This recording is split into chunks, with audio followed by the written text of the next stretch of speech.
আওয়ামী লীগ সরকারের পতনের পর একযোগে সারা দেশের ন্যায় রাজবাড়ী জেলার সদর, গোয়ালন্দ ও পাংশা এই তিনটি পৌরসভার কাউন্সিলরদের বরখাস্ত করা হয়। আর এর আগে মেয়রদের অপসারণ করে প্রশাসক নিয়োগ করা হয়।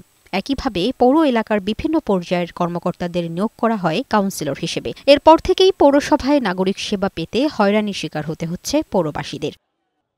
ভুক্তভোগীদের অভিযোগ, সামান্য একটি জন্মসনদ নিতে তাদের দিনের পর দিন ভোগান্তি পোহাতে হচ্ছে। কে কাউন্সিলর কিংবা কে মেয়রের দায়িত্ব পালন করছেন তাও তারা জানেন না।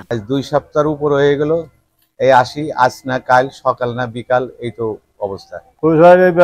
পরীক্ষাটা কাগজ ঠিক করার জন্য আসি, 15 দিন ধরে আসি, ঘুরতেছি, কাগজই পেলাম না। 4 দিন আসছি, আর এখানে এক একটা কক্ষের জন্য আমার 100 টাকা প্লাস দিতে হয়েছে। বরখাস্ত হওয়া কাউন্সিলররা জানান, মানুষ এখনো সমস্যা নিয়ে তাদের কাছে আসেন। দেখা যায় যে অনেকেই এসে আমাদের কাছে বলতেছে, ভাই আমার এটা সই করে দেন, এটা করে দেন। আমরা কিন্তু অতীতে যে কাজ করেছি, আমাদের সাধারণ জনগণ যারা আমাদের কাছে আসছে, আমরা তাদের কাজ করে দিচ্ছি। এদিকে জনদুর্ভোগ কমিয়ে আনতে সর্বোচ্চ চেষ্টা করা হচ্ছে বলে জানালেন এই উপজেলা নির্বাহী কর্মকর্তা।